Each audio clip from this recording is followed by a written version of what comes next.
Hello friends, welcome in medicine and GK with Dheeraj sir. तो सभी बच्चों को मेरी तरफ से हैप्पी न्यू ईयर 2024। तो बच्चों, आज हम डिस्कस करने वाले हैं आपका डिप्लोमा फर्स्ट ईयर का एक सब्जेक्ट है सोशल फार्मेसी। आज हम उसको कंप्लीट करने वाले हैं, जितने भी उसके अंदर चैप्टर है। तो चलिए फिर देखते हैं आपकी सोशल फार्मेसी क्या होती है। इसको हम सामाजिक फार्मेसी के नाम से भी जानते हैं कि आपकी जो समाज के अंदर जो एक फार्मासिस्ट का रोल होता है वो किस तरीके से लोगों को समझा रहा है, किस तरीके से लोग उससे प्रभावित हो रहे हैं। तो उन सब के बारे में आज हम बहुत सारी बीमारियां हैं उसके अंदर, उनके बारे में बहुत अच्छे से डिस्कस करने वाले हैं। तो चलिए फिर देखते हैं social pharmacy and health.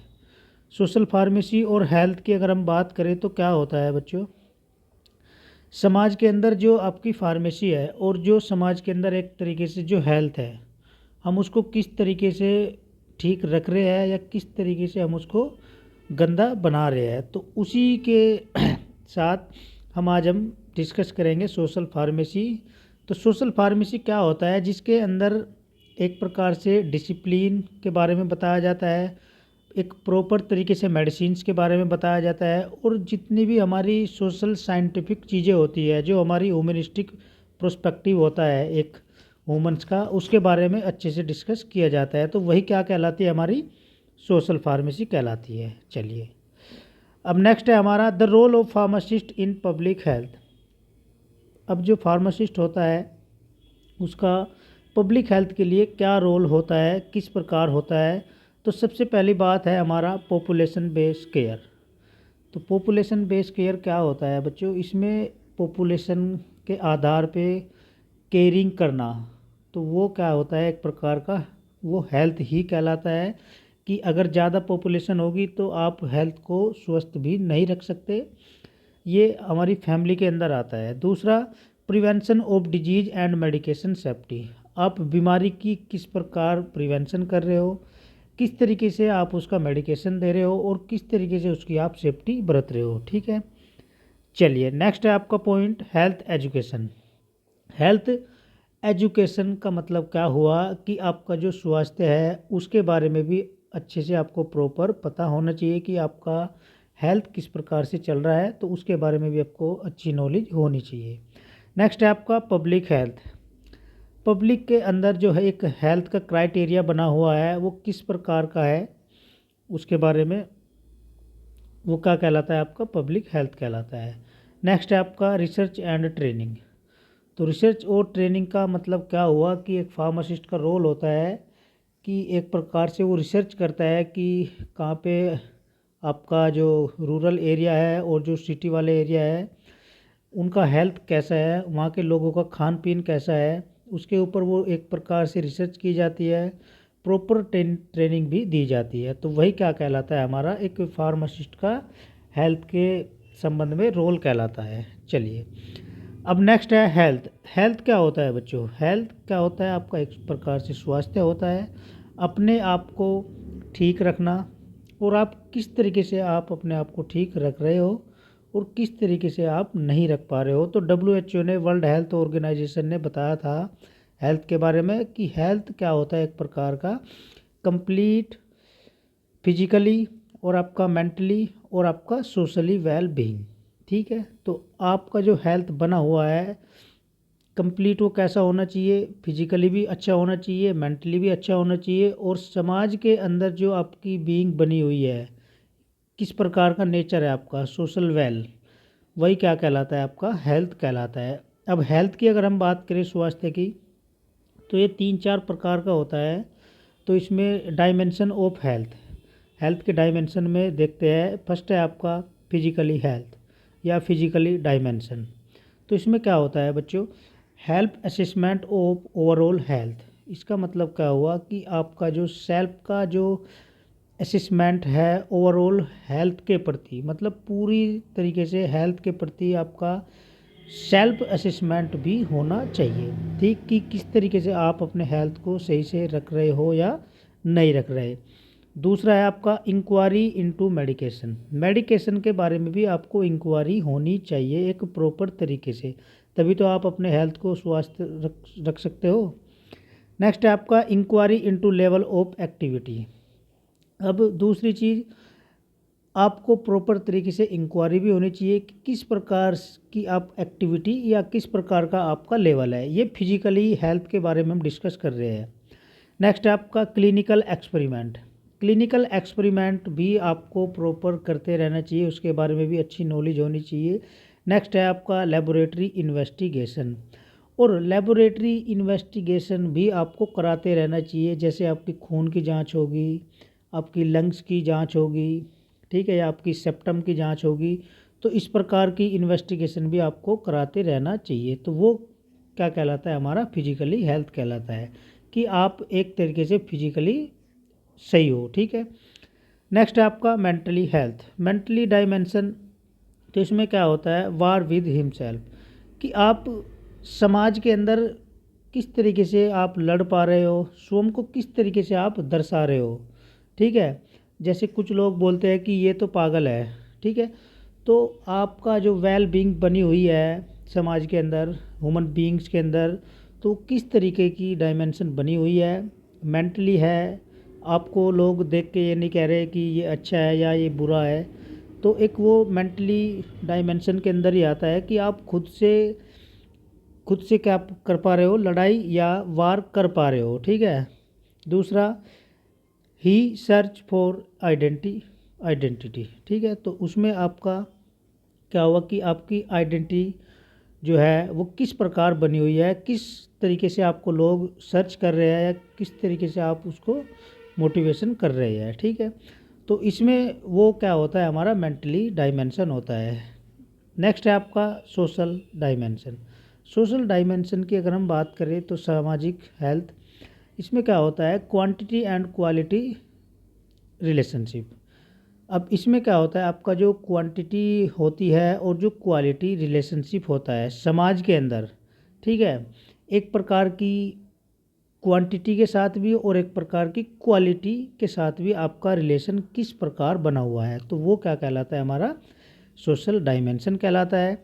Next है आपका इमोशनल डायमेंशन। इमोशनल डायमेंशन की अगर हम बात करें, मतलब आपका इमोशनल हेल्थ, कि किस तरीके से आप सामने वाले पर्सन से टॉर्चर हो रहे हो या किस तरीके से वो आपके साथ बिहेव कर रहा है, किस तरीके से आपको इमोशनली ब्लैकमेल कर रहा है, तो वही क्या कहलाता है बच्चों, वो इमोशनली हेल्थ में आ जाता है हमारा।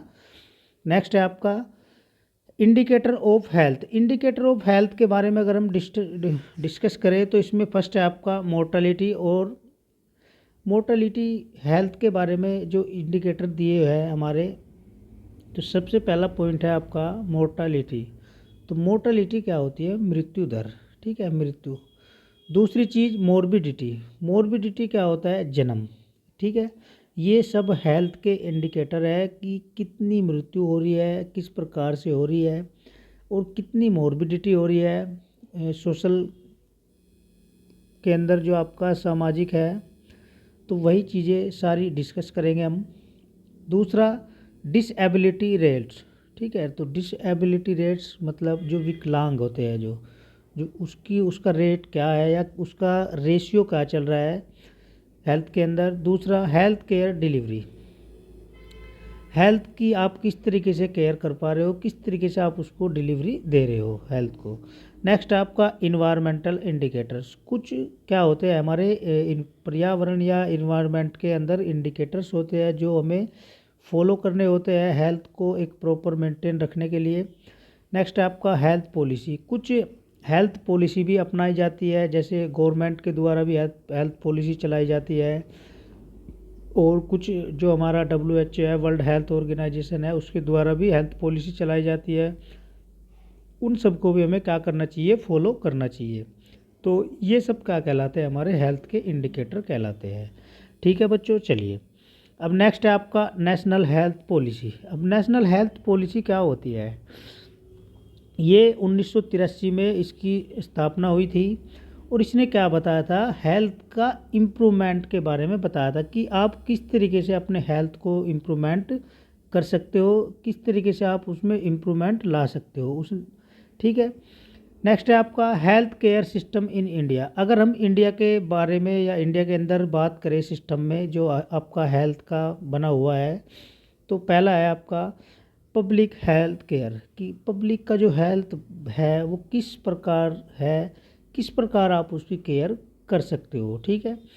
दूसरी चीज़ private health care. Private health care कि आप किस तरीके से, आप जैसे कुछ गवर्नमेंट हॉस्पिटल्स होते हैं, कुछ हमारे प्राइवेट हॉस्पिटल्स होते हैं, तो प्राइवेट हेल्थ केयर में आप उसको किस तरीके से फॉलो अप कर रहे हो, किस तरीके से नहीं कर रहे हो, तो एक प्रकार से हमारा प्राइवेट हेल्थ केयर माना जाएगा। मतलब सेल्फ भी आप अपने हेल्थ को किस तरीके से ठीक रख पा रहे हो। अब इंडिया के अंदर अगर हम बात करें बच्चों, तो इंडिया के अंदर लगभग जो हॉस्पिटल्स है, तो लगभग 58% हॉस्पिटल्स है और 29% बेड्स है और लगभग 81% डॉक्टर्स है हमारी इंडिया के अंदर। ठीक है। चलिए, ये फर्स्ट चैप्टर आपका कंप्लीट हो गया। नेक्स्ट है आपका chapter 2, demography and family planning. Demography क्या होती है बच्चों? एक प्रकार से जनगणना या संख्या। ठीक है। और फैमिली प्लानिंग, किस तरीके से फैमिली प्लानिंग हो रही है या किस तरीके से करनी चाहिए, तो आज हम उसके बारे में डिस्कस करने वाले हैं। तो डेमोग्राफी क्या होती है? स्टडी ऑफ ह्यूमन पॉपुलेशन, जिसके अंदर जो ह्यूमन्स होती है उनकी पॉपुलेशन के बारे में अध्ययन किया जाता है, वही क्या कहलाती है? डेमोग्राफी कहलाती है। मतलब जो इंसान की जो पॉपुलेशन है, जनसंख्या है, उसकी अध्ययन किया जा रहा है। जैसे अब हमारी इंडिया में कितनी है? लगभग 1.40। ठीक है। इतनी जनसंख्या, करोड़ों में जनसंख्या, इंडिया फर्स्ट नंबर पे आ गया है जनसंख्या के। अगर दृष्टि से हम देखें तो इंडिया हमारा क्या है? फर्स्ट नंबर पे आ गया जनसंख्या के माध्यम से। तो डेमोग्राफी क्या होती है बच्चों? जिसमें ह्यूमन की पॉपुलेशन का अध्ययन किया जाता है, वही क्या कहलाती है? हमारी डेमोग्राफी कहलाती है। डेमोग्राफी साइकिल क्या होती है? इसमें 1650 के अकॉर्डिंग ये डेमोग्राफी साइकिल के बारे में बताया गया था। फर्स्ट स्टेज में क्या बताया था? High birth rate and high death rate. ठीक है। इसमें क्या होगा? जो ये डेमोग्राफी साइकिल देखी गई थी, फर्स्ट स्टेज में क्या था? हाई बर्थ रेट, मतलब ज़्यादा तो जन्म दर होगा, और हाई डेथ रेट, और ज़्यादा ही मृत्यु दर होगा। दूसरी सेकंड स्टेज में क्या था? The death rate being to decline while the birth rate remains unchange. जो डेथ रेट है वो क्या हो रहा है? थोड़ा कम हो रहा है, और जो बर्थ रेट है उसमें क्या आ रहे हैं? चेंजेस आ रहे हैं, मतलब बर्थ रेट बढ़ रहा है। थर्ड स्टेज में क्या बताया था बच्चों? इसमें बताया था the death rate decline still further the birth rate end of the fall. ठीक है। कि आपका जो डेथ रेट है वो क्या हो रहा है? डेक्लाइन हो रहा है, जो बर्थ रेट के मुकाबले। ठीक है। वो क्या हो रहा है? गिर रहा है, फॉल हो रहा है। नेक्स्ट है आपका फोर्थ स्टेज। फोर्थ स्टेज में क्या था? Low birth and low death rate. इसमें क्या था हमारा? लो बर्थ हो रहे थे और लो ही डेथ रेट हो रहा था, मतलब कम तो जन्म हो रहे थे और कम ही मृत्यु हो रही थी। तो फोर्थ स्टेज में आता है। नेक्स्ट है आपका फिफ्थ स्टेज। फिफ्थ स्टेज में क्या था? Birth rate is lower than the death rate. जो आपका बर्थ रेट है वो कम था मृत्यु दर के मुकाबले। ठीक है। तो ये 5 स्टेज थी इसकी आपकी। नेक्स्ट है आपका फर्टिलिटी। तो फर्टिलिटी क्या होती है बच्चों? फर्टिलिटी के बारे में हम देख लेते हैं एक बार। चलिए। तो fertility is defined as ability to produce a child और it is the quality of being able to produce children. तो फर्टिलिटी क्या होती है? एक प्रकार से, एक प्रकार की एबिलिटी होती है जो बच्चे को प्रोड्यूस करती है। ठीक है। दूसरी चीज़ ये क्या होती है? एक क्वालिटी होती है एक प्रकार की, कि जिसमें बच्चों का क्या हो रहा है? प्रोड्यूस हो रहा है, बच्चे प्रोड्यूस हो रहे हैं, और एक प्रकार से समाज के अंदर उसकी क्या एबिलिटी बनी हुई है, तो वही क्या कहलाती है? हमारी फर्टिलिटी कहलाती है। कि समाज के अंदर कितना जन्म हो रहा है बच्चों का, कितनी मृत्यु हो रही है एक प्रकार से, तो वही क्या कहलाती है? हमारी फर्टिलिटी कहलाती है। तो किस प्रकार से वो फर्टिलिटी हो रही है उसके बारे में देख लेते हैं एक बार। फर्स्ट पॉइंट है आपका एज ऑफ मैरिज। मैरिज के हिसाब से अगर हम सबसे पहले देखें तो इसमें फर्टिलिटी में शादी की एक एज होती है बच्चों। ठीक है। जिसमें क्या होता है? जो थोड़ी कम उम्र में शादी कर लेते हैं, मान लिया 21 से 22, 23, इस उम्र की जो में शादी हो जाती है वो थोड़ी कम ही मानी जाती है। वो आने वाले टाइम में बहुत जल्दी ही क्या हो जाते हैं, बूढ़े हो जाते हैं, ठीक है। और अगर हम ज़्यादा एज में भी शादी कर रहे हैं तो उसके भी बहुत सारे इफ़ेक्ट पड़ते हैं। तो एज की जो मैरिज की जो एज होती है, बच्चों शादी की एक उम्र होती है, वो भी प्रॉपर होनी चाहिए कि आप कंप्लीट मैच्योर हो शादी के लिए या नहीं हो, ठीक है। पहले क्या होता था, 16 साल या आपकी 18 साल में ही शादी हो जाती थी, उसमें मेल हो या फीमेल हो, ठीक है। तो उसका बहुत इफ़ेक्ट पड़ता था फर्टिलिटी के ऊपर भी। नेक्स्ट है आपका ड्यूरेशन ऑफ मैरिड लाइफ। अब मैरिड लाइफ का जो ड्यूरेशन है वो किस प्रकार से है, ठीक है। इसमें आपका जो रेशियो दिया है 10 से 25% बर्थ, ठीक है। भाई अगर हम ड्यूरेशन की बात करें मैरिड लाइफ की, ठीक है, तो उसमें जो इफ़ेक्ट पड़ता है किसके ऊपर पड़ता है बच्चों, बर्थ के ऊपर ही तो पड़ता है, ठीक है। अगर आप ज़्यादा एज में शादी करोगे तो उस कंडीशन में क्या होगा, जो फर्टिलिटी है वो कम हो जाएगी। नेक्स्ट है आपका spacing of children. Spacing of children के बारे में अगर हम बात करें तो उसमें क्या होगा, आपका जो बच्चा होता है, बच्चे के बीच में कितना आप स्पेस दे रहे हो, कितना गैप होना चाहिए। जैसे फर्स्ट बेबी हो गया तो लगभग कितना गैप होना चाहिए, एक प्रकार से लगभग 5 साल का या 3 या 4 साल का, ठीक है। लगभग 4 साल का तो गैप होना ही चाहिए। तो वो क्या होता है आपका spacing of children.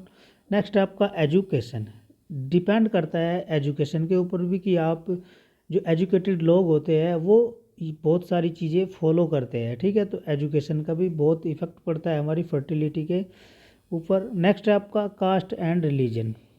Cast and religion के ऊपर भी अगर हम देखें तो जैसे जो मुस्लिम्स लोग होते हैं बच्चों, वो उनके अंदर जो फर्टिलिटी होती है हिंदू के मुकाबले उनकी जो फर्टिलिटी होती है वो क्या होती है, हाई होती है, बहुत ज़्यादा हाई होती है। उनकी जो मुस्लिम लोग होते हैं उनकी फर्टिलिटी हाई होती है हिंदुओं के मुकाबले, ठीक है। तो कास्ट और रिलीजन पे भी बहुत इफ़ेक्ट पड़ता है हमारा फर्टिलिटी को लेके। नेक्स्ट है आपका न्यूट्रिशन। न्यूट्रिशन क्या होता है कि आपका जो खान पीन है, किस तरीके का आप न्यूट्रिशन ले रहे हो, तो उससे भी बहुत प्रभाव पड़ता है हमारी बॉडी के ऊपर। नेक्स्ट है आपका फैमिली प्लानिंग। किस तरीके से आप अपनी फैमिली की प्लानिंग कर रहे हो, ठीक है। तो ये सब किसके अंदर आता है बच्चों, हमारी फर्टिलिटी के अंदर ही आता है। नेक्स्ट है आपका मेजरमेंट ऑफ फर्टिलिटी। अब फर्टिलिटी की मेजरमेंट आप किस तरीके से करोगे, उसकी तुलना किस तरीके से करोगे। तो पहला है आपका बर्थ रेट, बर्थ रेट के हिसाब से करोगे। दूसरा ग्रोस रिप्रोडक्शन रेट। नेक्स्ट है आपका प्रेगनेंसी रेट 15 से 44 साल। अबॉर्शन रेट, ठीक है। तो फर्टिलिटी की तुलना किस हिसाब से हो सकती है, या तो बर्थ रेट देखेंगे कितना ज़्यादा हो रहा है या कितना कम हो रहा है। दूसरा रिप्रोडक्शन रेट देखा जाएगा आपका। तीसरा आपका प्रेगनेंसी रेट देखा जाएगा कि अब जैसे प्रेगनेंसी रेट में हमारा जो 15 से 44 साल या 45-50 साल के बाद जो क्या हो जाती है, हमारी मेंस्ट्रुएशन साइकिल भी बंद हो जाती है। तो उस कंडीशन के हिसाब को देखते हुए प्रेगनेंसी रेट भी देखा जाता है। दूसरा अबॉर्शन रेट, कि कितने अबॉर्शन या किस प्रकार से अबॉर्शन हो रहे हैं, किस तरीके से आप अबॉर्शन करा रहे हो या नहीं करा रहे हो, वो सारी चीज़ें हम फर्टिलिटी के अंदर ही तुलना कर लेते हैं उसकी, ठीक है। चलिए नेक्स्ट है आपका फैमिली प्लानिंग। अब फैमिली प्लानिंग किस तरीके से आप कर सकते हो, तो इसमें हमारी कुछ एक्सपर्ट कमेटी आई थी WHO के हिसाब से 1971 में, ठीक है। तो उसने बताया था कि एक प्रकार से अगर हम फैमिली प्लानिंग की बात करें, जो WHO ने बताया था वो क्या होता है, एक प्रकार से हमारा थिंकिंग एंड लिविंग, ठीक है। बस सोच और आपकी जो रहन सहन है उसके ऊपर ही डिपेंड करता है फैमिली प्लानिंग, ठीक है बच्चों। इतना समझ में आ गया, मतलब आपकी थिंकिंग और लिविंग, रहन सहन और आपकी सोच ही डिपेंड करती है फैमिली प्लानिंग के लिए और फर्टिलिटी के लिए भी। चलिए नेक्स्ट है आपका टू अवॉइड अनवांटेड बर्थ, ठीक है। जैसे आप अनवांटेड बर्थ नहीं चाहते हो, ठीक है, उसको अवॉइड कर सकते हो। To birth about wanted birth, ठीक है, आप जन्म चाह रहे हो और बर्थ हो गया, ठीक है। तो वो सारी चीज़ें किसके ऊपर डिपेंड करेगी, आपकी फैमिली प्लानिंग के। अब इसमें ये फ्लो चार्ट में हमने बताया है, इसको थोड़ा और छोटा कर लेते हैं यहाँ पे, ये आपको दिखाई दे रहा होगा। चलिए स्कोप की बात करें तो फैमिली प्लानिंग की सबसे पहली तो हमारी लिमिटेशन ऑफ बर्थ, बर्थ की लिमिटेशन होनी चाहिए। दूसरा, एडवाइज ऑन स्टेरिलिटी, स्टेरिलिटी मतलब बांझपन, जैसे बांझपन आ जाता है किसी किसी को, क्या होता है बच्चे नहीं हो रहे हैं तो एक तरीके से जो हमारा सोशल सामाजिक है वो बना हुआ है, बांझ बोल देते हैं कि इसको बच्चा नहीं होगा, ठीक है। तो उसकी भी एडवाइस प्रॉपर होनी चाहिए। एजुकेशन, एजुकेशन भी अगर आपको प्रॉपर है तो उसके माध्यम से आप फॉलो अप कर सकते हो। नेक्स्ट है आपका सेक्स एजुकेशन, सेक्स के बारे में भी आपको अच्छी नॉलेज होनी चाहिए। नेक्स्ट है आपका जेनेटिक काउंसलिंग, जेनेटिक काउंसलिंग भी आपको प्रॉपर आनी चाहिए। नेक्स्ट है आपका प्रोवाइडिंग अडॉप्शन सर्विसेज, जो अडॉप्शन बच्चा अडॉप्ट कर लेते हैं वो भी सर्विसेज किस तरीके से प्रोवाइड होती है, किस तरीके से आप कर सकते हो, वो भी होने चाहिए। नेक्स्ट है आपका मैरिज काउंसलिंग, ठीक है, शादी जो होती है उसकी भी काउंसलिंग किस तरीके से होती है। नेक्स्ट है आपका कैरिंग आउट प्रेगनेंसी टेस्ट, तो आप जो प्रेगनेंसी टेस्ट होते हैं उसको भी आप फॉलो अप कर सकते हो, उसका भी आप यूज कर सकते हो। तो ये सब किसके अंदर आता है बच्चों, एक प्रकार से फैमिली प्लानिंग के अंदर ही आता है। ये आपको अच्छे से समझ में आ गया। चलिए अब नेक्स्ट देख लेते हैं फिजिकल मेथड। फिजिकल मेथड में आप किस तरीके से कर सकते हो। फर्स्ट आपका है कॉन्डोम। तो कॉन्डोम की अगर हम बात करें बच्चों, तो इसमें आप कॉन्डोम भी यूज कर सकते हो। फिजिकली मेथड में कॉन्डोम यूज कर सकते हो। तो इसमें कॉन्डोम क्या होता है, एक प्रकार से प्रोटेक्शन का काम करता है, प्रोटेक्शन का काम करता है। ये जो हमारा इन्फेक्शन से भी बचाता है और कुछ हमारी जो बैक्टीरिया होता है उससे भी बचाता है, उसके दोनों के लिए फ़ायदेमंद होता है। ये मेल कैंडिडेट हो या फीमेल कैंडिडेट हो, तो दोनों को यूज करना चाहिए। अगर आप विदाउट कॉन्डोम कर रहे हो तो उस कंडीशन में क्या हो सकता है, प्रेगनेंसी भी हो सकती है, ठीक है। तो वो आपके लिए उसमें हमारे दोनों प्रकार के कॉन्डोम आते हैं, मेल कॉन्डोम भी आता है और आपका फीमेल कॉन्डोम भी आता है, ठीक है। नेक्स्ट है आपका डायफ्राम वेजाइनल बैरियर, ठीक है। तो वेजाइनल बैरियर होता है एक प्रकार का जो वेजाइना के अंदर यूज किया जाता है, ठीक है। चलिए इसमें देख लेते हैं जर्मन फिजिशिया, जर्मन का एक साइंटिस्ट था फिजिशिया, ठीक है। उसने इसके बारे में 1882 में बताया था डायफ्राम के बारे में, जिसको हम वेजाइनल बैरियर बोलते हैं, ठीक है। इसको हम किस नाम से जानते हैं बच्चों, डचे कफ, डचे कप के नाम से भी जानते हैं। ये क्या होता है, इसमें जो सेक्स करने से पहले ये क्या होता है, वेजाइना के अंदर इंसर्ट किया जाता है, सेक्स करने से पहले वेजाइना के अंदर एंटर किया जाता है। दूसरी चीज़ 6 हार्स आफ्टर सेक्सुअल इंटरक्रॉस, ठीक है, मतलब 6 घंटे बाद सेक्स का जो इंटरक्रॉस है वो आप कर सकते हो, ठीक है। नेक्स्ट है आपका स्पर्मिसाइडल जेली, स्पर्मिसाइडल जेली भी एक प्रकार से आती है जो वेजाइनल बैरियर में काम करती है हमारी, जो स्पर्म को अंदर तक नहीं जाने देती। एक प्रकार की जेली आती है जो वेजाइना के अंदर यूज किया जाती है, ठीक है। नेक्स्ट है आपका वेजाइनल स्पॉन्ज, वेजाइनल स्पॉन्ज में क्या होता है, ये भी एक प्रकार का वेजाइनल कॉन्ट्रासेप्टिक बैरियर होता है। It is spermicide called nonoxynol 9, इसको हम स्पर्मिसाइड भी बोलते हैं जो स्पर्म को नष्ट करती है, ठीक है। इसको हम किस नाम से जानते हैं बच्चों, नॉन ऑक्सीनोल 9 के नाम से हम इसको जानते हैं। ये आपको मार्केट के अंदर मिल जाएगी। नेक्स्ट है आपका बिफोर 24 हार्स इन वेजाइना एंटर, आप इसको क्या कर सकते हो, 24 घंटे पहले आप इसको वेजाइना के अंदर एंटर कर सकते हो, ठीक है। चलिए अब नेक्स्ट है आपका केमिकल मेथड। तो केमिकल मेथड में आप किस प्रकार करोगे, तो किस प्रकार करते हैं हम, chemicals are inserted deep into the vagina near the cervix before sex called spermicide. तो केमिकल एक ये हमारे केमिकल्स भी आते हैं जो स्पर्मिसाइड होते हैं कुछ, जो वेजाइना के अंदर रखे जाते हैं, वेजाइना के डीप में इंसर्ट किए जाते हैं। वो किसके नियर किए जाते हैं बच्चों, जो क्रेविक्स होती है फीमेल के अंदर सेक्स से पहले, क्यों की जाती है? क्योंकि वे सब क्या होते हैं, स्पर्मिसाइड होते हैं, जो स्पर्म होता है हमारा उसको वे नष्ट कर देते हैं। एग्जाम्पल जैसे इसमें कौन कौन सी आती है, कुछ तो हमारी फोमिंग टैब आती है जो झाग उत्पन्न करती है। आप उसको सेक्स करने से पहले वेजाइना के अंदर रखोगे तो उस कंडीशन में क्या होगा, वो फोम उत्पन्न करेगी सेक्स करते टाइम। तो उसमें क्या होगा, जो हमारा स्पर्म अंदर जा रहा है वो उसको अंदर जाने नहीं देगी।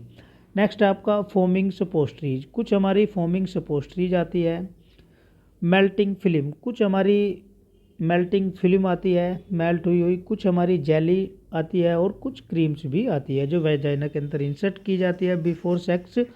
जो सब क्या कहलाती है, हमारी स्पर्मिसाइड कहलाती है, ये केमिकल के अंदर आता है। नेक्स्ट है आपका हार्मोनल कॉन्ट्रासेप्टिव। हार्मोनल कॉन्ट्रासेप्टिव दो प्रकार की होती है बच्चों।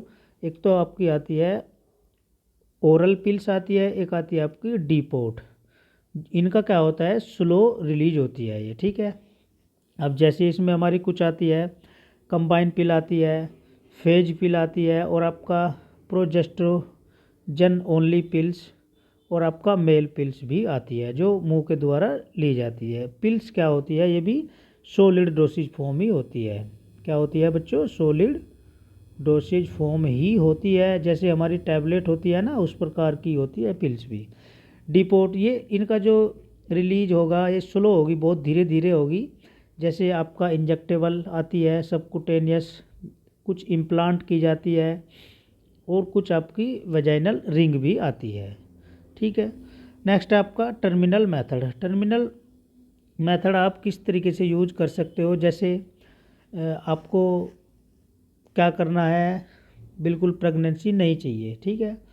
आपके दो बच्चे हो गए तो आपको प्रेगनेंसी नहीं चाहिए बिल्कुल भी, तो मेल को क्या करा देते हैं, वेस्कोटोमी। मेल की जो नसबंदी होती है उसको वेस्कोटोमी बोलते हैं और फीमेल की जो नसबंदी होती है उसको बच्चों क्या बोलते हैं, टोबैकोटोमी बोलते हैं। तो वो क्या होते हैं, टर्मिनल मेथड होते हैं दोनों, मेल में भी और फीमेल में भी, जो दोनों की नसबंदी की जाती है, फिर आप फर्टिलाइजेशन नहीं कर सकते हो, ठीक है। चलिए चैप्टर थर्ड है आपका मदर एंड चाइल्ड हेल्थ।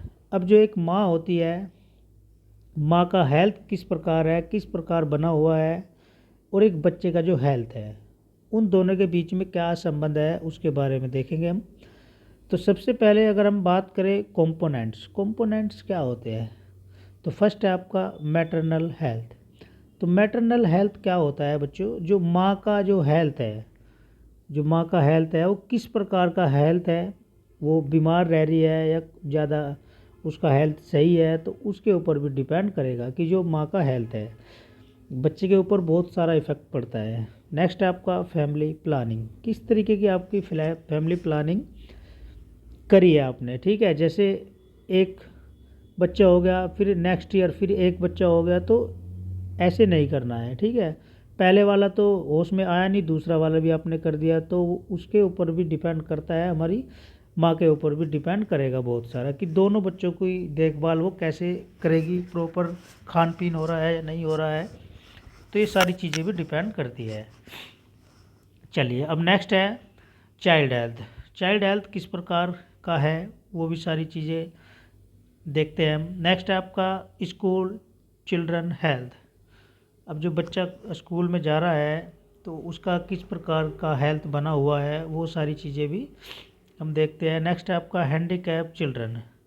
अब जो कुछ हैंडीकैप चिल्ड्रन होते हैं जिनके हाथ पैर थोड़े काम नहीं करते, ठीक है, तो हैंडीकैप में ही आते हैं, उनका हेल्थ किस प्रकार बना हुआ है, किस प्रकार होना चाहिए, तो वो सारी चीज़ें किसके अंदर आती है, हमारी उसके कंपोनेंट्स के अंदर ही आती है, जो मदर का और चाइल्ड का हेल्थ होता है बच्चों, ठीक है। नेक्स्ट है factor affecting health status of mother. Factor affect है करने वाले मदर्स के ऊपर हेल्थ के बारे में, तो कौन कौन से है वे। फर्स्ट है आपका हेल्थ सर्विसेज, किस प्रकार की हेल्थ सर्विसेज एक माँ को प्रोवाइड हो रही है या किस प्रकार से नहीं हो पा रही है, ठीक है, तो वो डिपेंड करता है उसकी हेल्थ के ऊपर भी। नेक्स्ट है एजुकेशन। एजुकेशन तो मेन रोल ही होता है भाई, अगर आप एजुकेटेड हो थोड़ा तो सारी चीज़ें आप क्या करोगे, बहुत केयरफुली करोगे, ठीक है। नेक्स्ट है आपका women reproductive and health behaviour. तो वुमेन रिप्रोडक्टिव और आपका हेल्थ बिहेवियर, ये इनके ऊपर भी बहुत सारा इफेक्ट पड़ता है। चलिए अब नेक्स्ट बात करें हम ब्रेस्ट फीडिंग। तो ब्रेस्ट फीडिंग क्या होती है बच्चों, इसमें जो दूध का प्रोडक्शन होता है, एक माँ अपने बच्चे को दूध किस तरीके से पिला रही है, किस तरीके से नहीं पिला रही है। लेकिन जो आज का टाइम चल रहा है, माताएं क्या कर रही है, बच्चे को अपने दूध नहीं पिला पा रही है, जिसकी वजह से आने वाले टाइम में उनको क्या हो सकता है, ब्रेस्ट कैंसर भी हो सकता है। ये बहुत बड़ा इशू होता है बच्चों, जो माताएं अपने बच्चे को दूध नहीं पिला पाती, उनके ब्रेस्ट क्या हो जाते हैं, ब्रेस्ट कैंसर हो सकता है उनको। तो ब्रेस्ट फीडिंग इसमें क्या होता है, breast milk is the ideal food for infant. Breast milk जो होता है बच्चों, एक इन्फेंट, एक शिशु के लिए बहुत ही आवश्यक और महत्वपूर्ण होता है। It is a safe, clean and contain antibodies. जो कि बच्चे के लिए क्या होता है, बहुत ही सेफ होता है, साफ़ होता है। क्यों होता है, क्योंकि उसमें जो माँ का दूध होता है, बहुत प्रकार की एंटीबॉडीज पाई जाती है, जो बच्चे की इम्यूनिटी पावर को स्ट्रॉन्ग करती है, बच्चे का जो हेल्थ है उसको स्ट्रॉन्ग बनाने में मदद करती है। ठीक है, जो माँ का दूध होता है। चलिए नेक्स्ट है आपका इम्पोर्टेंस ऑफ ब्रेस्ट फीडिंग। तो इसमें अगर हम देखें तो breast milk provide ideal nutrients for babies. तो ब्रेस्ट मिल्क प्रोवाइड होना चाहिए एक प्रकार से, जो आपका ये क्या कहलाता है, बच्चे के लिए एक न्यूट्रिशन कहलाता है, आइडियल न्यूट्रिशन कहलाता है, शुरुआती न्यूट्रिशन कहलाता है, जो कि बच्चे को मिलना बहुत ज़रूरी होता है माँ का दूध। तो इसमें 6 मंथ होते हैं, जो बच्चे का अगर माना जाता है 6 मंथ का जो बेबी है। चलिए नेक्स्ट है, ये क्या होता है बच्चों, yellowish fluid cold colostrum present protein sugar. जो माँ का दूध होता है, हल्का सा येलोइश फ्लूइड होता है, जिसको हम कोलेस्ट्रम के नाम से जानते हैं। ठीक है, क्यों, क्योंकि उसके अंदर बहुत सारी प्रोटीन, शुगर, एंटीबॉडीज भी पाई जाती है। नेक्स्ट है आपका इट कंटेन इम्पोर्टेंट एंटीबॉडीज।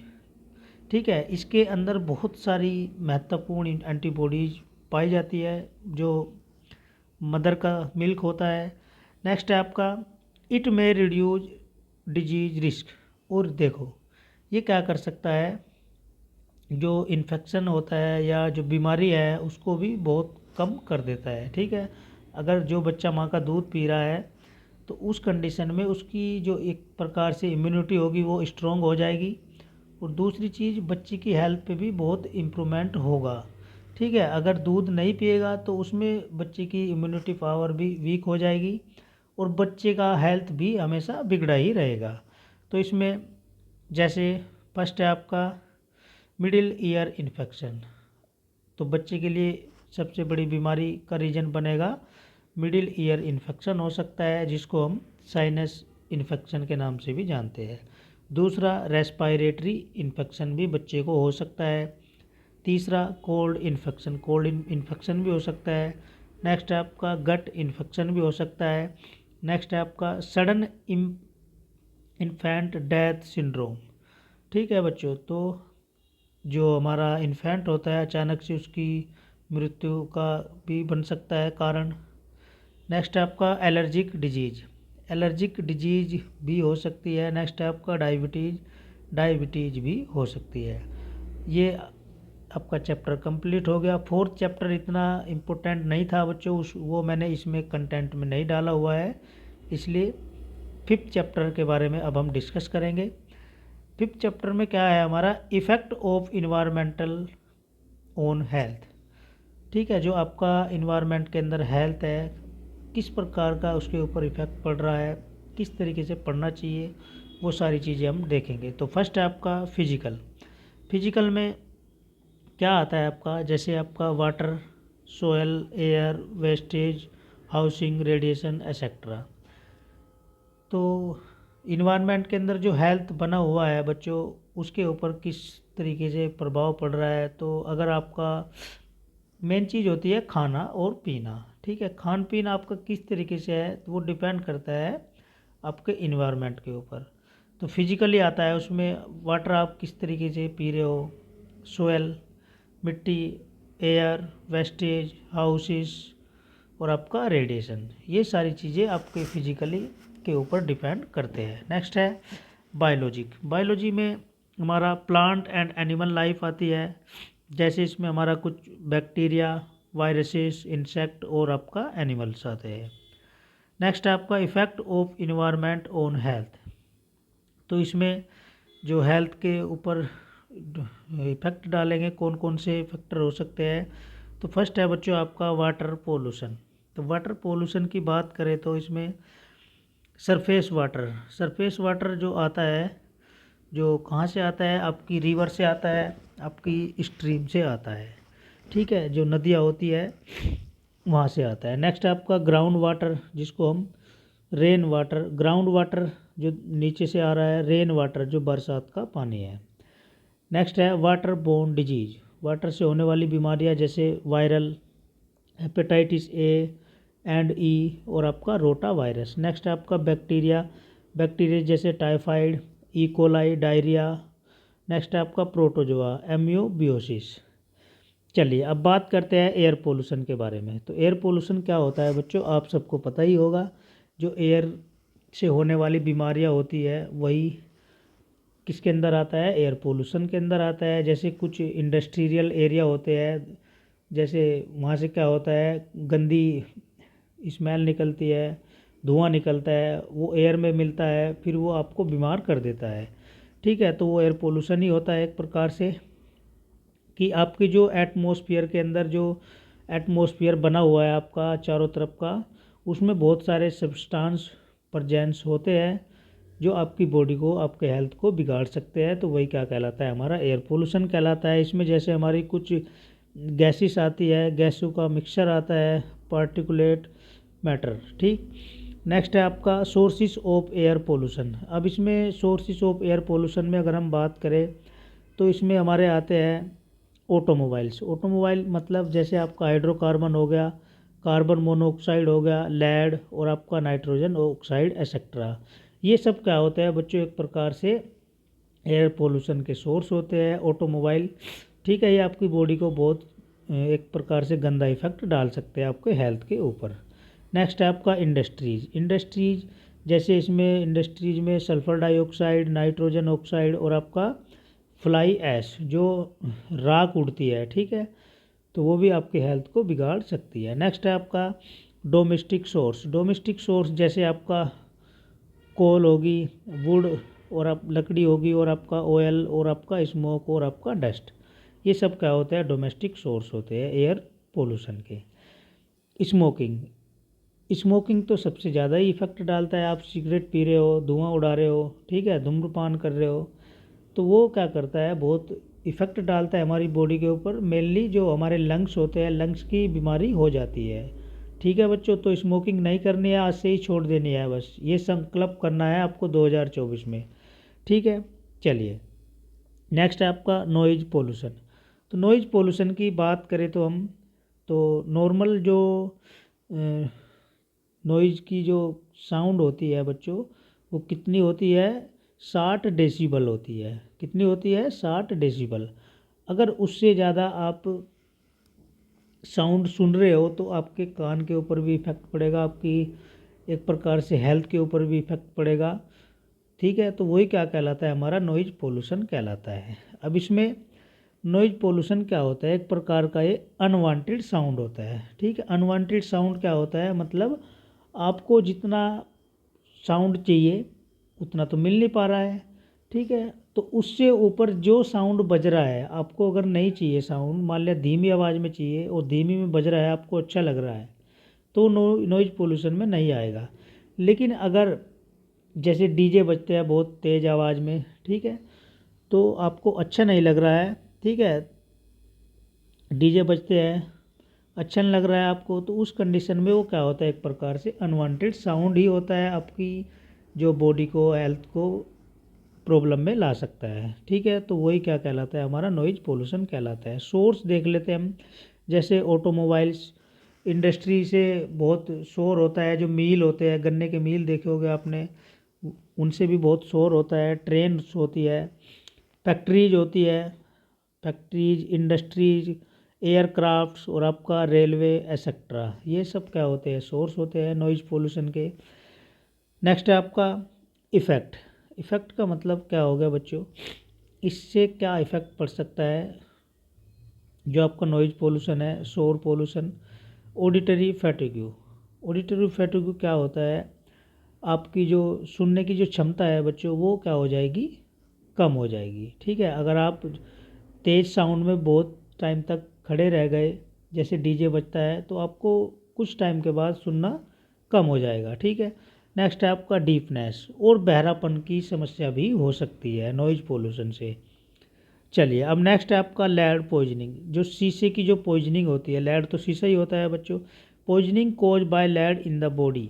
ठीक है, अब जो हमारा लेड होता है एक प्रकार से बॉडी के अंदर पॉइजनिंग मतलब जहर का कारण भी बन सकता है। ठीक है, अब इसमें एग्जाम्पल जैसे ब्लैडर कैंसर।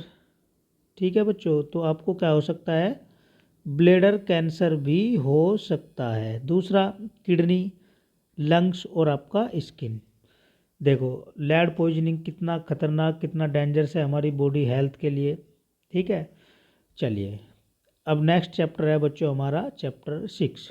चैप्टर 6 में क्या है आपका, psycho social pharmacy. Psycho social pharmacy क्या होती है एक प्रकार से, इसमें देख लेते हैं हम। इसमें आता है फर्स्ट हमारा ड्रग मिस यूज। देखो ड्रग का अगर आप मिस यूज करे हुए, ठीक है भाई, कोई भी हो आपका, नारकोटिक्स ड्रग्स हो या आपकी नॉन स्टेरॉयडल इन्फ्लामेटरी ड्रग हो या आपकी एंटीबायोटिक्स हो, कुछ भी हो एक प्रकार से, अगर आप ड्रग का मिस यूज करोगे, गलत यूज करोगे, तो वो आपकी बॉडी और हेल्थ को दोनों को नुकसान पहुंचाएगी। तो ड्रग मिसयूज क्या होता है, it is defined as the use of substance for a purpose with legal और मेडिकल गाइडलाइंस। अगर आप ड्रग क्या है, एक प्रकार का सब्सटेंस होता है बच्चों, जिसका मेन पर्पज क्या होता है, लीगली और मेडिकली गाइडलाइंस के द्वारा आप यूज कर सकते हो। लेकिन अगर आप उस फॉलो को नहीं यूज कर पा रहे हो, तो वो ड्रग मिसयूज में ही माना जाएगा। ठीक है, जैसे इसमें हमारी ओफीम आती है, मोर्फिन आती है और आपका कोडीन आती है। ठीक है, अगर आप इनका गलत यूज करोगे तो वो ड्रग मिसयूज में ही आएगा। नेक्स्ट है आपका stimulant. Stimulant the CNS stimulant cocaine and आपका amphetamine affect a number of neurotransmitter system in the brain but exert their effect primarily via dopamine.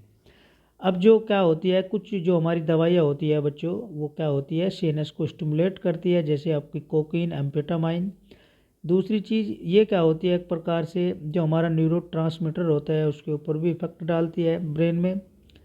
लेकिन ये किसके अपोजिट या किसके साथ में मिलके अपना इफेक्ट शो करती है, जैसे आपका डोपामाइन भी होता है। डोपामाइन भी क्या होता है, एक प्रकार से हमारा स्टिमुलेंट या स्टिमुलेटर होता है। नेक्स्ट आपका effect of drug misuse. Effect of drug misuse जैसे मोर्टलिटी, बहुत ज़्यादा मृत्यु हो जाएगी अगर आप ड्रग का गलत यूज़ करोगे बच्चों, एक प्रकार से। दूसरा आपका एचआईवी इन्फेक्शन भी आपको हो सकता है। नेक्स्ट है आपका हेपेटाइटिस भी हो सकती है।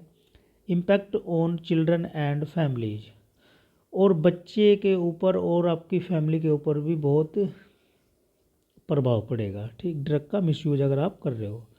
चलिए अब इसमें देख लेते हैं क्लासिफिकेशन। तो क्लासिफिकेशन में दो प्रकार से होता है इसका, एक तो लीगली ड्रग, एक होता है आपका इलीगल ड्रग। इलीगली में आप जैसे एस्प्रिन आती है, कफ सिरप आते हैं, लैक्जेटिव, एंटाइसिड, विटामिन और आपका कॉन्ट्रासेप्टिव्स एसेट्रा।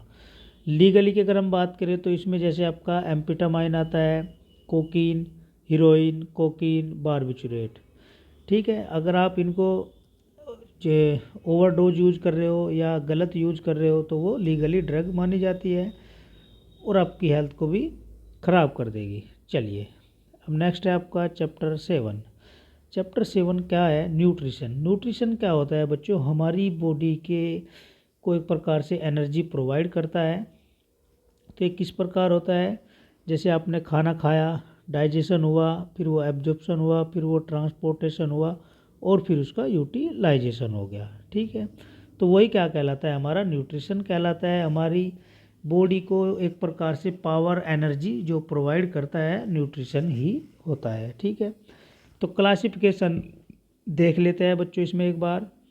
ये क्या होता है, फर्स्ट है आपका ओरिजिन। तो ओरिजिन कहाँ से होती है न्यूट्रिशन की, फर्स्ट है आपकी एनिमल ओरिजिन, एनिमल से भी लेते हैं हम न्यूट्रिशन, वेजिटेबल से भी लेते हैं हम। दूसरा प्रोडोमिनेंट फंक्शन, प्रोडोमिनेंट फंक्शन में आती है हमारी कुछ बॉडी बिल्डिंग फूड्स आते हैं। दूसरा इसमें जैसे हमारा eggs, milk, meat, fish etcetera, ये क्या होता है, हमारे प्रोडोमिनेंट फूड्स होते हैं। ठीक है, चलिए नेक्स्ट है आपका केमिकल कंपोजिशन। केमिकल कंपोजिशन में आती है हमारी जैसे कुछ प्रोटीन्स, फैट्स, आपका विटामिन्स और आपके मिनरल्स आते हैं। नेक्स्ट है आपका न्यूट्रिटिव वैल्यू। न्यूट्रिटिव वैल्यू में जैसे हमारी कुछ पल्स आती है, दालें होती है, वेजिटेबल्स आती है, फ्रूट्स आते हैं, नट्स आती है, फैट, ऑयल और आपका क्रील्स जो अनाज होते हैं। ठीक है बच्चों, चलिए अब न्यूट्रिएंट्स देख लेते हैं। तो न्यूट्रिएंट्स भी दो प्रकार के होते हैं। कितने होते हैं बच्चों, दो प्रकार के। एक तो आपका मैक्रो, एक आपका माइक्रो। मैक्रो मतलब बड़ा और आपका छोटा।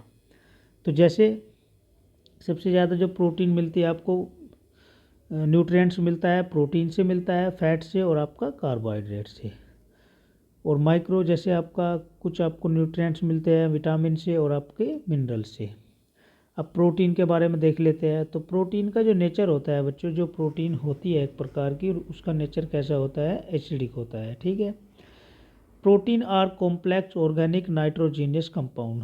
प्रोटीन क्या होते हैं, कॉम्प्लेक्स की फॉर्म में होते हैं, कार्बनिक नाइट्रोजीनियस कंपाउंड होते हैं। ये क्या होते हैं, लार्ज बायोमोलिक्यूल्स और मैक्रोमोलिक्यूल्स होते हैं। सोर्स ऑफ प्रोटीन की अगर हम बात करें तो इसमें क्या होता है बच्चों, एनिमल सोर्स। एनिमल सोर्स कि आप प्रोटीन को कहाँ से प्राप्त कर रहे हो, तो एनिमल सोर्स से कर रहे हैं। एनिमल सोर्स में जैसे मिल्क, मीट, अंडा, मछली। वेजिटेबल से आपकी लेग्यूम्स आते हैं, दालें होती है जो, क्रेल्स अनाज आता है, बीन्स आती है, नट्स आते हैं, ये सब वेजिटेबल सोर्स है। अब प्रोटीन के फंक्शन के बारे में देख लेते हैं। तो प्रोटीन क्या करती है बॉडी के अंदर, वो एक तो पहली बात तो बॉडी बिल्डिंग होती है ये। दूसरी repair and maintenance of body tissue, body का जो टिश्यूज होते हैं उसको मेंटेनेंस करने के लिए, उसको रिपेयर करने के लिए। तीसरी चीज़ ओस्मोटिक प्रेशर को मेंटेन करने के लिए। नेक्स्ट है आपका protein help keep skin, hair, nail and healthy. और जो प्रोटीन जो हेल्प करती है हमारी स्किन, त्वचा के लिए बहुत अच्छी मानी जाती है, हेयर्स ग्रो करने के लिए, नेल्स नाखून होते हैं जो, और आपकी हेल्थ सिस्टम के लिए। अब इसमें दूसरी चीज़ acid base balance. Acid base balance को बनाने में भी प्रोटीन बहुत मदद करती है। पर डे रिक्वायरमेंट्स की अगर हम बात करें तो 0.8 ग्राम पर केजी। अब प्रोटीन की डिफिशियंसी देख लेते हैं बच्चों। तो प्रोटीन की डिफिशियंसी से कौन कौन से किस प्रकार के रोग हो सकते हैं, कितनी एज में हो सकते हैं। क्वास्कोर डिजीज आपने सुनी भी होगी बच्चों, जो कि 6 मंथ से लेकर 3 साल के बच्चों में ज़्यादातर देखी जाती है। एग्जाम्पल में अगर हम बात करें तो subcutaneous fat deposition and moon face, enlarge fatty liver. ठीक है, फैट इकट्ठा हो सकता है एक प्रकार से, और आपका जो चेहरा है वो भी बिगड़ सकता है, फैटी लीवर भी हो सकता है। प्रोटीन की कमी से एक प्रकार की ये क्वास्कोर डिजीज में मानी जाती है। दूसरा मरासमस एक प्रकार की बीमारी होती है जो 1 साल के बच्चे में होती है। इसमें जो बच्चे का ग्रोथ है वो कम हो जाएगा, उसकी जो मसल्स है वो एट्रोफी आ जाएगी उसकी मसल्स के अंदर, और आपका हैंजिंग लोज स्किन भी क्या हो जाएगी, पतली पड़ जाएगी। देखो ये डायग्राम दिया है मैंने यहाँ पे, तो बच्चा इस प्रकार हो जाएगा बच्चों। देखो ये क्वास्कोर डिजीज है, ये आपका मैरिस्मस डिजीज है। इसमें तो फैट का डिपोजिशन हो जाएगा, और ये आपकी जो मैरास्मस डिजीज है इसमें बच्चा इस प्रकार हो जाएगा, ये आपको दिखाई दे रहा है। ठीक है, चलिए अब फैट्स के बारे में देख लेते हैं। फैट्स क्या होती है, वसा होती है। एक प्रकार से वसा अच्छी भी मानी जाती है, और दूसरी चीज़ अच्छी भी नहीं मानी जाती। जैसे छोटे बच्चे होते हैं या थोड़े बड़े बच्चे होते हैं, उनके अंदर वो क्या होते हैं, मोटे गोलू मोलू टाइप के होते हैं, ठीक है। और एक प्रकार से जो फैट होता है बच्चों हमारी सुंदरता को भी बढ़ाता है, ठीक। तो fat are solid at 20 degree Celsius. Fat क्या होते हैं, सॉलिड होते हैं और 20 डिग्री सेल्सियस पे टेम्परेचर होता है इनका। दूसरी चीज़ दे आर कोल्ड ऑयल्स, एक प्रकार से हम इनको ऑयल ही बोलते हैं, if they are liquid at that temperature, ठीक है। यदि ये क्या होते हैं, लिक्विड होते हैं, कब होते हैं, टेम्परेचर के ऊपर। Fats and oil are concentration source of energy. जो फैट्स और ऑयल होते हैं एक प्रकार से वो क्या होते हैं, एनर्जी का सोर्स होते हैं, एनर्जी की सोर्स की कंसनट्रेशन मानी जाती है। क्लासिफिकेशन की अगर हम बात करें तो यहाँ पे तो क्लासिफिकेशन देख लेते हैं बच्चों एक प्रकार से। देखो, फर्स्ट है आपका फैट सैचुरेटेड फैट, दूसरा अनसैचुरेटेड, थर्ड है आपका ट्रांस फैट। सैचुरेटेड में हमारे कार्बन के बॉन्ड है, कार्बन कार्बन के नहीं होते। ये ऑब्टेन कहाँ से होते हैं, meat, egg, milk etcetera. Unsaturated, इसमें कार्बन कार्बन के बॉन्ड होते हैं, source from plant, fish, pea, beans और नट एक्सेट्रा। अब अनसैचुरेटेड भी दो प्रकार के होते हैं, मोनो अनसैचुरेटेड और आपका पॉली अनसैचुरेटेड। ट्रांस फैट क्या होते हैं बच्चों, मेड बाय पार्शियल हाइड्रोजिनेशन, ये हाइड्रोजिनेशन के द्वारा बनाए जाते हैं। जैसे आपका वेजिटेबल ऑयल्स, वेजिटेबल का जो तेल निकाला जाता है वो ट्रांस फैट होते हैं हमारे, ठीक है। जैसे आपका मस्टर्ड ऑयल आता है, सरसों का तेल होता है, ठीक है, उस प्रकार। चलिए अब डिफिशिएंसी ऑफ फैट देख लेते हैं, फैट की कमी से। तो ड्राई हेयर लॉस, आपकी स्किन हमेशा क्या होगी, सूखी पड़ जाएगी और हेयर लॉस भी हो सकता है। दूसरा स्केले स्किन, मतलब पपड़ीदार त्वचा भी हो सकती है। दूसरा लॉस ऑफ मेंस्ट्रुएशन साइकिल, ठीक है। मेंस्ट्रुएशन साइकिल में भी फैट बहुत मदद करता है, मेंस्ट्रुएशन साइकिल की भी कमी आ जाएगी एक्सेट्रा, फैट की कमी से ध्यान रखना बच्चों। चलिए अब बात करते हैं विटामिन्स, विटामिन्स के बारे में देख लेते हैं। विटामिन्स क्या होते हैं, ऑर्गेनिक कंपाउंड होते हैं बच्चों। तो दो प्रकार के होते हैं, एक तो फैट सोलुबल, एक वाटर सोलुबल। फैट सोलुबल में आप इस प्रकार याद रख सकते हो, कीड़ा, KEDA, ठीक है। तो विटामिन के, vitamin E, vitamin D, vitamin A. कीड़ा क्या होता है, ये फैट सोलुबल होता है, पानी में नहीं घुलता, आपको इस तरीके से याद रखना है, कीड़ा। दूसरा वाटर सोलुबल, BC, मतलब गई भैंस पानी में, BC, विटामिन बी और विटामिन सी ये पानी में घुल जाते हैं। अब ये विटामिन्स हमने यहाँ पे दिए हुए हैं, विटामिन्स फूड सोर्स कि कौन सा विटामिन कहाँ से लिया जाता है, उसकी कमी से क्या होता है, क्या उसके लक्षण दिखाई देते हैं, और पुरुष के अंदर कितना होना चाहिए, तो ये सब दिया हुआ है। जैसे आपका vitamin retinol, vitamin B thiamine, vitamin B2 riboflavin, vitamin B3 niacin, vitamin B5 pantothenic, vitamin B5, vitamin B6 pyridoxine. तो ये विटामिन दिए हुए हैं, एक बार आप इसको देख लेना बच्चों वीडियो पॉज करके। चलिए आगे बढ़ते हैं, फिर ये और भी विटामिन्स है, एक बार आप देख लेना, जो कि आपके एग्ज़ाम के लिए भी बहुत इम्पोर्टेंट हो सकते हैं, ठीक है। चलिए अब नेक्स्ट है आपका adulteration of food. Adulteration of food के बारे में अगर हम डिस्कस करें तो अडल्ट्रेशन क्या होती है, एक प्रकार की बच्चों मिलावट होती है, ठीक है। जो आजकल मार्केट के अंदर क्या आ रहे हैं, फूड्स आ रहे हैं, दालें आ रही है, आपके मसाले आ रहे हैं, क्योंकि जनसंख्या तो ज़्यादा है और पैदावार कम है, तो सब में क्या हो रहा है, अडल्ट्रेशन हो रहा है। आप दूध पी रहे हो, दूध में भी मिलावट आ रही है, आपको ओरिजिनल दूध थोड़े ही मिल रहा है। तो इसमें अडल्ट्रेशन ऑफ फूड की बात करें तो मिलावट होती है एक प्रकार से। तो मिलावट क्या होती है बच्चों, 3 प्रकार की होती है, टाइप्स देखें तो हम इसके। तो फर्स्ट है आपका इंटेंशनल अडल्ट्रेशन। इंटेंशनल अडल्ट्रेशन क्या होती है, जानबूझकर की गई मिलावट। जैसे मिलावट में आपने रेत मिला दिया, पत्थर, मिट्टी, चौक पाउडर, पानी, खनिज तेल एक्सेट्रा, ठीक है। तो वो तो जानबूझ के मिलावट करी गई है। कि आपने उसमें रेत मिट्टी पत्थर मिला दिया, ठीक है। दूसरा मेटेलिक कंटामिनेशन, मेटेलिक मतलब धातु वाली मिलावट जिसमें आपने कीटनाशक अवशेष, खाद्य पदार्थों में लार्वा। नेक्स्ट आपका इंसिडेंटल अडल्ट्रेशन, जैसे कीटनाशकों से आर्सेनिक, पानी से, और आपका शीश। अब बात करते हैं food product adulteration harmful effect, जैसे आपने क्या कर दिया, मिल्क में और कर्ड जो दही होती है उसमें वाटर मिला दिया और स्टार्च मिला दिया, तो आपको स्टमक डिसऑर्डर हो सकता है।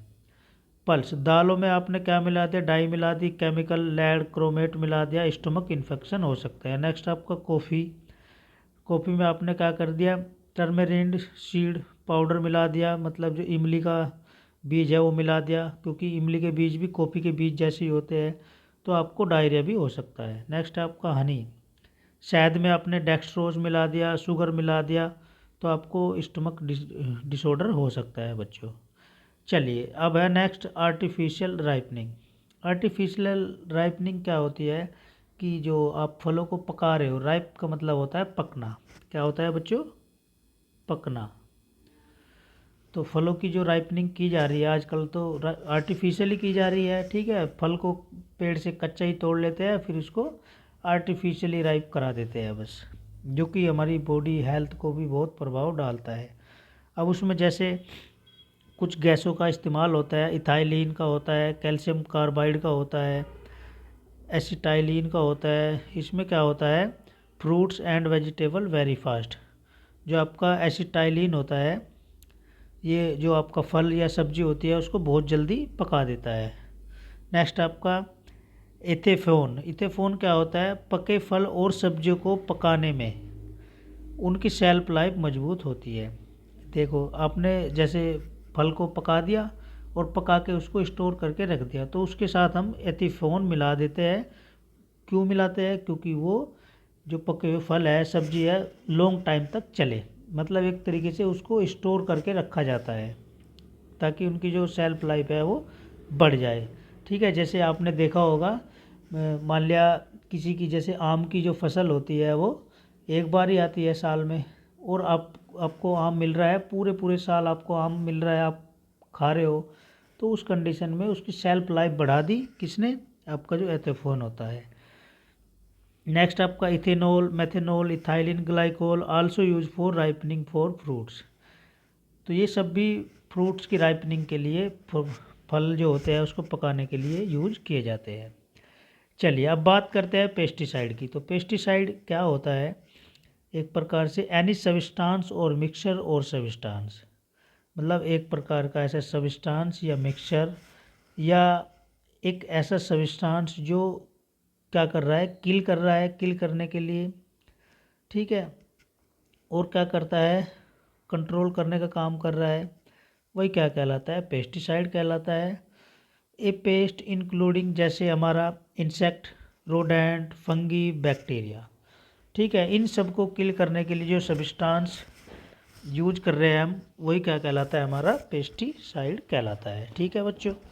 चलिए अब नेक्स्ट देख लेते हैं हम, नेक्स्ट क्या है हमारा, इसके टाइप्स की अगर हम बात करें तो जैसे फर्स्ट है आपका ऑर्गेनो क्लोरीन, दूसरा है आपका ऑर्गेनोफॉस्फेट, इसमें आता है आपका डायजिनोन।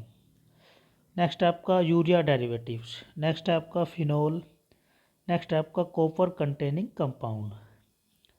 चलिए अब बात करें हम हजार्ड्स ऑफ पेस्टिसाइड।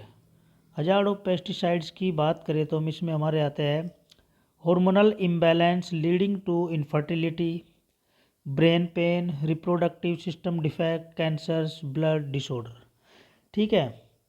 भाई जो आप पेस्टिसाइड यूज कर रहे हो, खेतों में दवाइयाँ छिड़काव कर रहे हो इंसेक्ट को, बैक्टीरिया को मारने के लिए, तो वे क्या करते हैं पेस्टिसाइड बच्चों, हमारी बॉडी के अंदर बहुत सारा इफेक्ट डालते हैं, जैसे hormonal imbalance, infertility, breast pain, reproductive system defect, cancer, blood disorder, बहुत सारी बीमारियां हो सकती है, ठीक है। चलिए अब बात करते हैं न्यूट्रासूटिकल्स। तो न्यूट्रासूटिकल्स क्या होता है, nutrients and pharmaceutical in 1989 Stephen DeFelice. ठीक है, तो किसने बताया था? 1989 में आपका जो स्टेफिन था, डेफिलाइस था, उसने न्यूट्रिशन और फार्मास्यूटिकल के बारे में बताया था। तो इसमें क्या होता है? फूड और nutrients that provide health benefits including the prevention and treatment of the disease. तो जो हमारा फूड होता है और न्यूट्रिएंट्स होता है, वो क्या करता है? हमारी हेल्थ को बेनिफिट्स प्रोवाइड करता है, प्रिवेंशन करता है और बीमारी से बचा के रखता है। जैसे प्लांट में हमारा टमाटो गार्लिक, एनिमल में हमारा shark liver oil, code liver oil. Next आपका मिनरल्स जैसे कैल्शियम, मैग्नीशियम, फॉस्फोरस। दूसरा हमारा माइक्रो ऑर्गेनिज्म, इसमें लैक्टोबैसिलस आता है। चलिए, अब नेक्स्ट आपका ड्रग फूड इंटरेक्शन है। अब हम इंटरेक्शन की बात करें तो हमारा ये इंटरेक्शन भी 2-3 प्रकार के होते हैं। एक तो होता है हमारा ड्रग फूड इंटरेक्शन, एक होता है हमारा food interaction. Drug food interaction हो गया, एक होता है हमारा फूड ड्रग इंटरेक्शन, एक होता है हमारा फूड इंटरेक्शन। ठीक है, चलिए अब फैक्टर्स देख लेते हैं हम इसमें। तो पहली बात तो डोसेज ऑफ ड्रग की डोसेज के ऊपर डिपेंड करेगा। दूसरा सेक्स के ऊपर भी डिपेंड करेगा, वो मेल कैंडिडेट है या फीमेल है। नेक्स्ट है आपका पर्सन किस प्रकार का है, वो उसके ऊपर भी डिपेंड करेगा। नेक्स्ट है आपका size of weight the person है जो, उसके वेट के ऊपर भी या उसके साइज के ऊपर भी डिपेंड करता है। नेक्स्ट है आपका state of the health. Next है आपका taken of the drug taken. चलिए, अब नेक्स्ट चैप्टर है आपका इंट्रोडक्शन टू माइक्रोबायोलॉजी। तो ये क्या होती है बच्चों? माइक्रोबायोलॉजी, माइक्रो मतलब छोटा और बायो मतलब आपकी biology. A microscope organism which is too small to be seen with the naked और sometimes even with a microscope. मतलब जो बायोमोलिक्यूल्स या जो आपके बायोलॉजी के अंदर जो माइक्रोब्स होते हैं वो आपकी आंखों के द्वारा नहीं देखे जाते, तो उसके लिए आप क्या कर रहे हो? माइक्रोस्कोप यूज कर रहे हो। माइक्रोस्कोप के द्वारा आप उसको देख पा रहे हो, तो वही क्या कहलाती है? हमारी माइक्रो बायोलॉजी कहलाती है। ठीक है, चलिए अब इसमें टाइप्स में आते हैं। जैसे हमारे कुछ viruses, fungi, bacteria, algae, protozoa etcetera. ये क्या होते हैं बच्चों? Intrinsic and extrinsic pathway factors होते हैं, affect the presence of micro organism in food. ठीक है, जो क्या करते हैं, ये माइक्रो ऑर्गेनिज्म होते हैं फूड में, जो क्या करते हैं, बहुत प्रभाव डालते हैं। इंट्रिंसिक फैक्टर क्या होते हैं? ये पीएच को मेंटेन करके रखते हैं, फिजिकली स्ट्रक्चर देते हैं। दूसरा presence of anti microbial substance. Intrinsic factor क्या होता है? ये टेम्परेचर ऑफ स्टोरेज। दूसरा लो टेम्परेचर, एंजाइम प्रतिक्रिया कम होती है। अगर हम लो टेम्परेचर में करेंगे तो इसकी जो एंजाइम होते हैं, एंजाइम की प्रतिक्रिया या रेट जो है उसका वो कम होता है। अब देख लेते हैं two types of air microbes.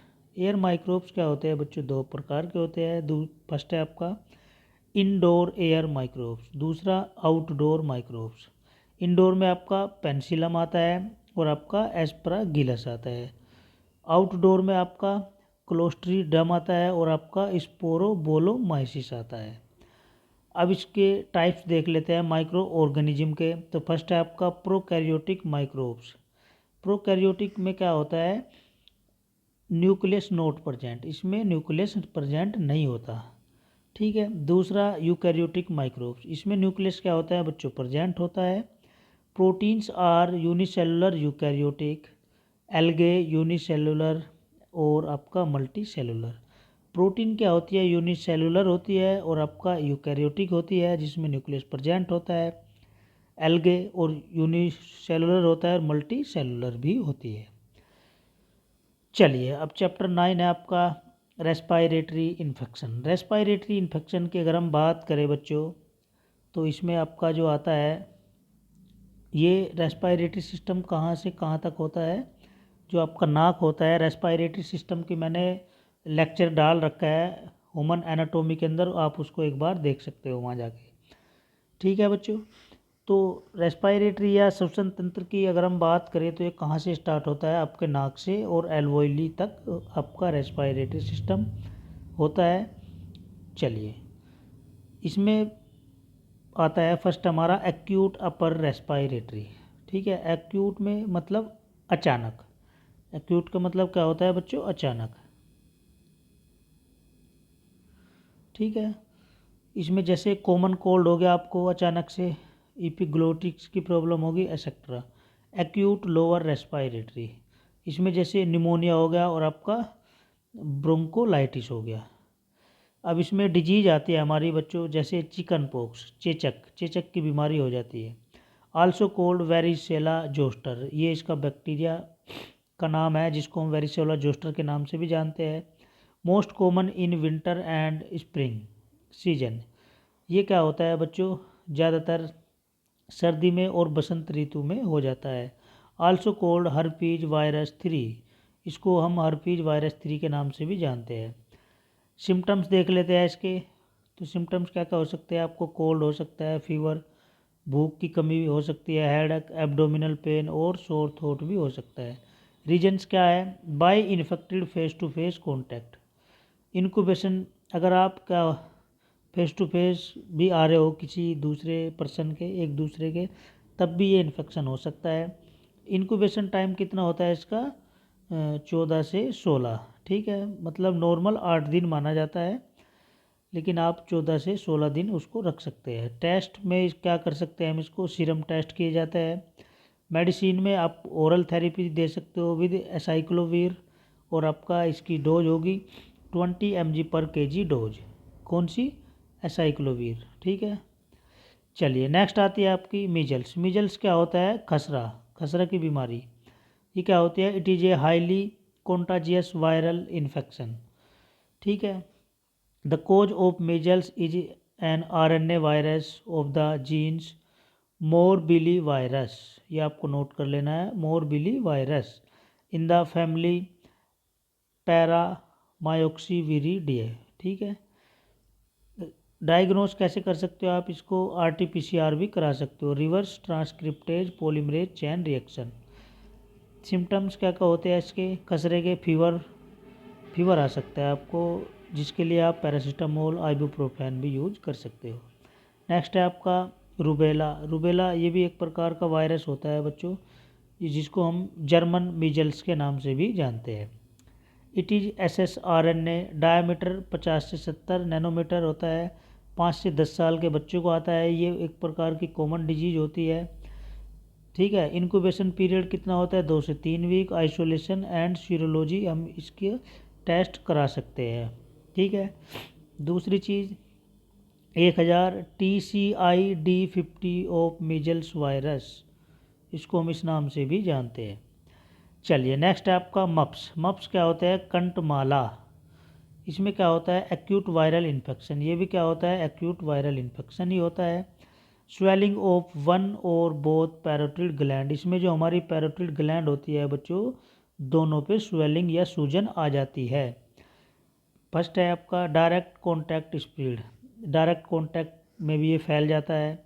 Airborne, ठीक है, एयरबोर्न के जो ड्रॉपलेट है उससे भी फैल, खांसने सीखने से भी फैल जाता है। सलाइवा के द्वारा भी फैल जाता है। सलाइवरी ग्लैंड स्वेलिंग, ठीक है, ईटिंग और ड्रिंकिंग एसिडिक फूड, और आपका पैरोटिड पेन, खाने पीने के दौरान भी हो सकता है, एसिडिक फूड के दौरान भी, जो कि आपकी पैरोटिड पेन, जो पैरोटिड ग्लैंड है उसमें पेन बन सकता है। डायग्नोज कैसे कर सकते हो, वायरस कल्चर भी करा सकते हो, सीरोलॉजी भी करा सकते हो। सीरोलॉजी क्या होती है, ब्लड की स्टडी को हम सीरोलॉजी बोलते हैं बच्चों। इसमें हम क्या कर सकते हैं, IgM IgG antibodies are mostly use for diagnosis. Antibodies IgM और IgG का वो करा सकते हैं हम डायग्नोसिस। एंटीबॉडीज ये 5 प्रकार की होती है बच्चों, आप ऐसे याद रख सकते हो। गेम, गेम आपने सुना ही होगा। ठीक है, तो ये आपकी एंटीबॉडीज होती है। ठीक है, गेम्ड। ठीक है, diagnose with CSF, saliva, blood, urine, brain and other infected tissue. ठीक है, मेडिसिन इसमें हम एसिटोएमिनोफेन भी यूज कर सकते हैं जो आपके पेन को रिलीव करेगी। एनसेड्स भी यूज कर सकते हैं, non steroidal anti inflammatory drugs. अब नेक्स्ट आता है आपका H1N1, जिसको हम स्वाइन फ्लू के नाम से भी जानते हैं बच्चों, ठीक है। डायरेक्ट कॉन्टैक्ट विद पिग, देखो ये कितनी खतरनाक बीमारी है। अगर आप डायरेक्ट कॉन्टैक्ट आ रहे हो किसके, पिग के, सुअर होता है जो, उसके कॉन्टैक्ट में आ रहे हो तो आपको H1N1 हो सकता है, जिसको हम स्वाइन फ्लू भी बोलते हैं। कफिंग एंड स्नीजिंग, खांसने और छींकने से भी हो सकता है। 195 वर्ल्ड वाइड अफेक्ट, 195 देशों के ऊपर ये अफेक्ट डाल चुका है बच्चों। एंडेड इन अगस्त 2000, इसका जो एंड हो गया था अगस्त में 2010 में हुआ था। लेकिन अगर हम बात करें इंडिया के अंदर ये कब फैला था 2015 में, और गुजरात और राजस्थान में ये सबसे पहले आया था। फर्स्ट नोट कहाँ किया गया था, ये मैक्सिको में किया गया था बच्चों, मार्च में 2009 में। सिम्टम्स क्या क्या थे इसके, फीवर, चिल्स, ठंड लगी थी, बॉडी एक हुआ था, सोर थ्रोट, रैनी नोज और आपका हेड एक। ट्रीटमेंट कैसे कर सकते हैं हम, टेमीफ्लू भी यूज कर सकते हैं, पैरामीवर भी यूज कर सकते हैं, रेनामीवर, और आपका एफडीए ने बताया था इसमें सितंबर में 2009 में। चलिए नेक्स्ट है आपका सारस, सीवियर एक्यूट रेस्पिरेटरी सिंड्रोम, ठीक है बच्चों। तो ये भी एक प्रकार की ऐसी ही बीमारी है, वायरल डिजीज है ये भी, ठीक है। और दूसरी है हमारी कोविड 19 को आप सब जानते ही हो बहुत अच्छे से, ठीक है। तो इसके बारे में अगर एग्जाम में आएगा तो आप प्रॉपर लिख देना एक बार बच्चों, ठीक है। चलिए नेक्स्ट है आपका डिप्थीरिया। अब डिप्थीरिया के बारे में देख लेते हैं। ये क्या होता है, बैक्टीरियल इन्फेक्शन होता है। इन्फेक्टेड ऑर्गन्स जैसे kidney, heart, liver, spleen, muscles etcetera, ठीक है। तो ये जो ऑर्गन होते हैं इनको बहुत इफेक्ट डालता है इनके ऊपर, हार्ट के, किडनी के, लीवर के, ठीक है। चलिए इसको हम किस नाम से जानते हैं, कोरेनी बैक्टीरियम डिप्थीरिया, ठीक है बच्चों। सिम्टम्स देख लेते हैं, fever, headaches, sore throat etcetera. Incubation time कितना होगा, 2 से 5 दिन। अब नेक्स्ट है हमारा इबोला वायरस। इबोला वायरस ये क्या है, सीवियर वायरल इन्फेक्शन डिजीज, मतलब बहुत ही ज़्यादा खतरनाक बीमारी है ये। फर्स्ट 1976 में सूडान में आई थी ये, यम्बुका नियर, ठीक है। Ebola river in Africa, Africa के अंदर एक रिवर है जिसको इबोला रिवर के नाम से जानते हैं, इसलिए उसका नाम इबोला वायरस पड़ गया, ठीक है, जो कि सूडान में आता है। स्प्रीड फैलता कैसे है, बाय पर्सनल कांटेक्ट से भी फैलता है। थ्रो ब्लड टू ब्लड भी फैलता है, और अनस्टेराइल नीडल, अगर आप स्टेराइल नीडल यूज नहीं कर रहे हो, अनस्टेराइल नीडल यूज कर रहे हो, तो उस कंडीशन में भी ये आपको फैल जाएगा। सिम्टम्स की अगर हम बात करें तो रैशिस हो जाएगा, nausea, muscles joint, abdominal pain, loss of appetite, low WBC हो जाएगी आपकी, वोमिटिंग, उल्टी लगेगी, डायरिया हो जाएगा एसेट्रा। डायग्नोज कैसे कर सकते हो आप उसको बच्चों, सेल कल्चर करा सकते हो, एंटीजन कैप्चर डिटेक्शन टेस्ट करा सकते हो, RT-PCR भी करा सकते हो। ट्रीटमेंट कैसे करेंगे, ऑक्सीजन लेवल मेंटेन करके रखेंगे, पेन कंट्रोल करके रखेंगे, न्यूट्रिशनल सपोर्ट करके रखेंगे, प्रॉपर डाइट देंगे, और मेंटेनेंस ऑफ बीपी को भी कंट्रोल करके रखेंगे। नेक्स्ट है आपका chapter 10, intentional infection. Intestinal infection क्या होता है बच्चों, तो ये क्या होता है, जो हमारी आंतें होती है, जैसे पोलियोमाइलिटिस क्या होती है, इस चीज़ को हम पोलियो के नाम से भी जानते हैं, ठीक है। ये क्या होता है, इन्फेंटाइल पैरालाइसिस होता है एक प्रकार का, जो पोलियो की कमी से जो हो जाता है बच्चों, पैरालाइज हो जाता है, जो बच्चों के अंदर देखी जाती है जनरली। ये क्या होता है, इन्फेक्शन डिजीज होती है कोज बाय वायरस, ठीक है। ये भी एक प्रकार की वायरल डिजीज होती है हमारी। The tissue of spinal cord are affected most commonly which leads to paralysis. ये क्या करता है बच्चों, स्पाइनल कॉर्ड पे सबसे ज़्यादा इफेक्ट डालता है, और पैरालाइज की कंडीशन भी आ जाती है। ये जो हमारी रीढ़ की हड्डी होती है उसको एक प्रकार से तोड़ के रख देता है, रीढ़ की हड्डी पे सबसे ज़्यादा प्रभाव डालता है जो पोलियो होता है। ये दो प्रकार का होता है, एक तो होता है आपका सिंपैथोमेटिक और एक होता है आपका एसिम्पैथोमेटिक। 4 से 8% केस होते हैं इसके, और इसके होते हैं 91 से 95% केस। ये क्या होता है, दो प्रकार का होता है, नॉन पैरालाइटिक पोलियो और आपका दूसरा पैरालाइटिक पोलियो। इसमें क्या होता है, पैरालाइटिक पोलियो में स्पाइनल पोलियो हो सकता है, बल्बर पोलियो हो सकता है और आपका बल्बो स्पाइनल पोलियो हो सकता है। ठीक है बच्चों, चलिए नोट। फिलीपींस के अंदर ये देखा गया था लास्ट इसका पोलियो केस 1993 में। इंडिया के अंदर 2011 में 5 केस पकड़े गए थे। लास्ट केस कब आया था इसका, 1997 में। ठीक है, सिम्टम्स की बात करें तो diarrhoea, vomiting, cold, fatigue, fever, headache. Diagnose कैसे करोगे, फिजिकल एग्जामिनेशन और आपका सीरोलॉजी ब्लड टेस्ट भी करा सकते हो। नेक्स्ट है आपका वायरल हेपेटाइटिस। इसमें क्या करेंगे हम, it is a systematic disease cause by hepatitis virus inflammation of liver. Liver की सूजन क्या कहलाती है, वायरल हेपेटाइटिस कहलाती है। टाइप्स की अगर हम बात करें तो हेपेटाइटिस ए जो कि क्या होती है, सेल्फ लिमिटिंग डिजीज होती है। नेक्स्ट है आपका hepatitis B by parents. Next है आपका hepatitis C hepatitis virus. Next है आपका hepatitis delta. Hepatitis B injection में भी सुप्रा इन्फेक्शन। ठीक है, नेक्स्ट है आपका hepatitis E water borne infection.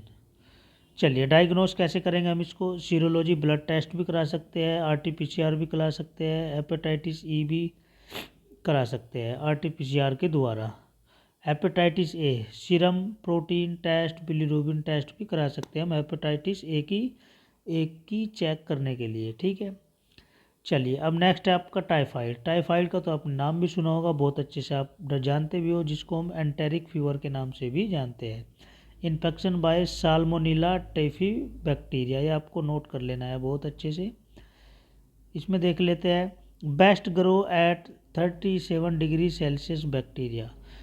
ठीक है, 37 डिग्री सेल्सियस पे टेम्परेचर पे बैक्टीरिया ग्रो कर जाता है, जो कि हमारी बॉडी का भी इतना ही होता है बच्चों। ठीक है, 38 डिग्री सेल्सियस और 98 डिग्री फ़ारेनहाइट होता है। ठीक है, ट्रांसमिटेड बाय फ्लाइज, जो मक्खी होती है, कॉकरोच होते हैं उनके द्वारा, कंटामिनेटेड वाटर के द्वारा, फूड के द्वारा। सिम्टम्स क्या क्या दिखाई देंगे, headache, bradycardia, high fever, weight loss, intestinal bleeding. Diagnose कैसे करोगे आप, यूरिन टेस्ट करा सकते हो, स्टूल कल्चर करा सकते हो, to identify salmonella antibodies antigen भी करा सकते हो, OH एंटीबॉडी डिटेक्शन भी करा सकते हो, जिसके लिए हम विडाल टेस्ट यूज करते हैं। ट्रीटमेंट कैसे करेंगे, एंटीबायोटिक देंगे इसमें हम, ciprofloxacin given orally 500 mg every 12 घंटे फॉर 10 दिन के लिए। ठीक है, चलिए नेक्स्ट चैप्टर है आपका arthropod bone disease. Arthropod bone disease क्या होती है, इसमें आते हैं हमारा डेंगू। तो डेंगू का आपने बहुत अच्छे से नाम भी सुना होगा बच्चों, एक प्रकार की वायरल डिजीज है। Transmitted by the infective bite for female Aedes aegypti mosquito. Aedes aegypti mosquito के द्वारा आपकी डेंगू होता है। ठीक है, जो कि क्या होती है, फीमेल मच्छर होता है। नोन एज ब्रीक बोन, ये हड्डी तोड़ भी बोल सकते हैं हम इसको, कमर तोड़। डेंगू क्या कर देता है, कमर तोड़ के रख देता है एक प्रकार से बुखार में।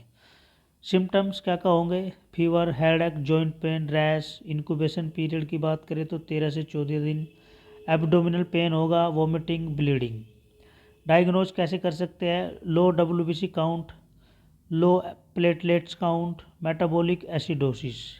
सिम्टम्स क्या क्या होंगे इसके, rashes, vomiting, nausea, pain. Test for virus antibodies IgG IgM, ये दोनों प्रकार के एंटीबॉडीज आप टेस्ट करा सकते हो। ट्रीटमेंट कैसे करोगे, मॉनिटर BP, प्लेटलेट्स काउंट करेंगे।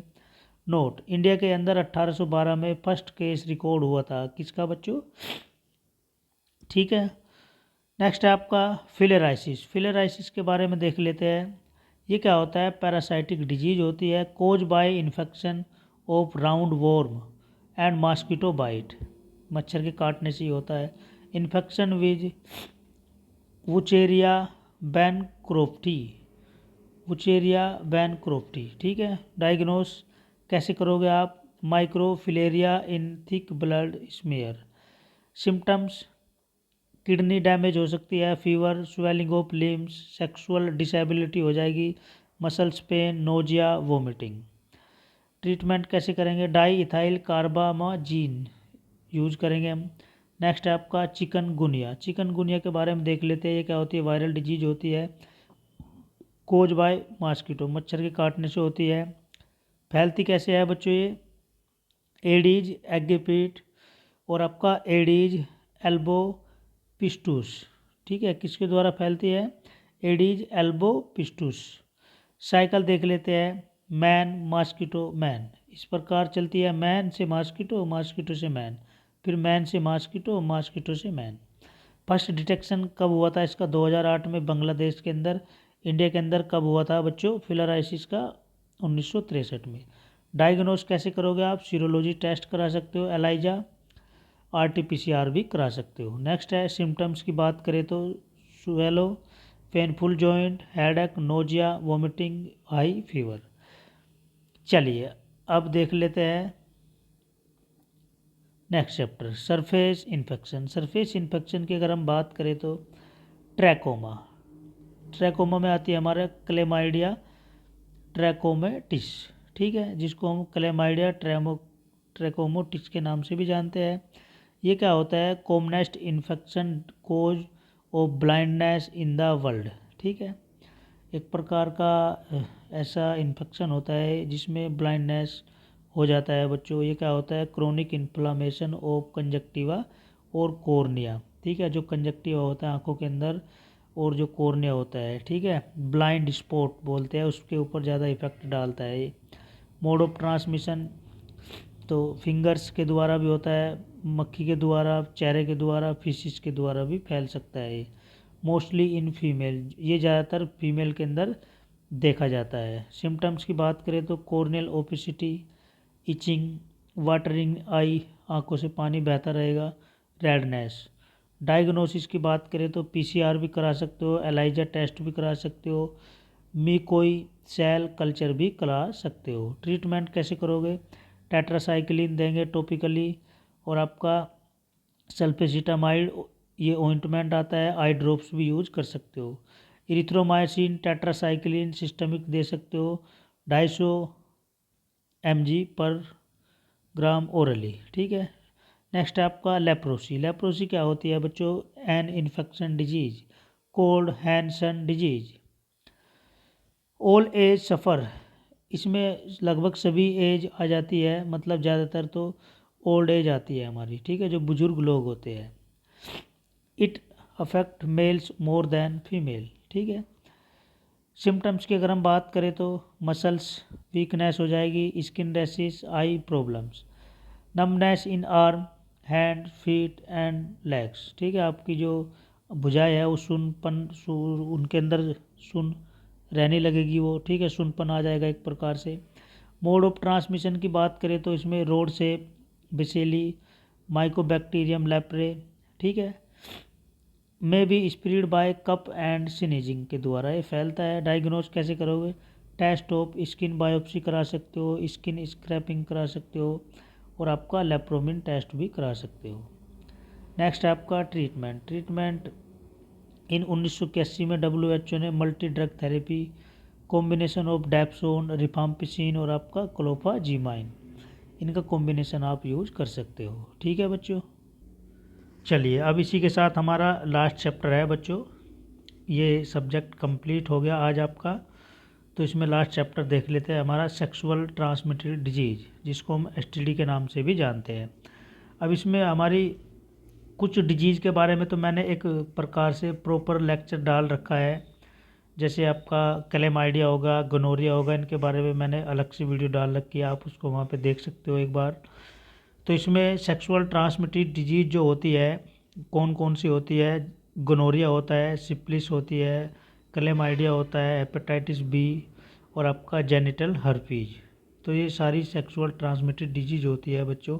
सिपिल्स के बारे में अगर हम देखें तो ये मेल टू टू फीमेल फैलती है एक दूसरे के संबंध में आने से, कॉन्टैक्ट में आने से। तो इसके लिए हम क्या कर सकते हैं, टेस्ट की बात करें तो सीरोलॉजी टेस्ट भी आप करा सकते हो, मतलब ब्लड टेस्ट भी करा सकते हो और आपकी बायोप्सी भी करा सकते हो। ठीक है, ट्रीटमेंट कैसे करोगे आप इसका? कॉन्डोम्स में हेल्प प्रिवेंट सिफिलिस ट्रांसमिशन। सबसे बेहतरीन तरीका है आपका, यदि आप क्या कर रहे हो, कॉन्डोम्स को यूज कर रहे हो, ठीक है, तो कॉन्डोम्स को यूज कर रहे हो तो उस कंडीशन में ट्रांसमिशन को रोक सकता है, मतलब एक दूसरे के संपर्क में आप आ रहे हो तो उसका जो इन्फेक्शन है उसको रोक सकता है। ठीक है, नेक्स्ट है आपका पेनिसिलिन एंड अदर एंटीबायोटिक्स, आप इसके लिए यूज कर सकते हो। चलिए, अब नेक्स्ट डिजीज है आपकी गोनोरिया। तो गोनोरिया क्या होता है बच्चों? बैक्टीरियम निजेरिया गोनोरिया, ये आपको अच्छे से नोट कर लेना है।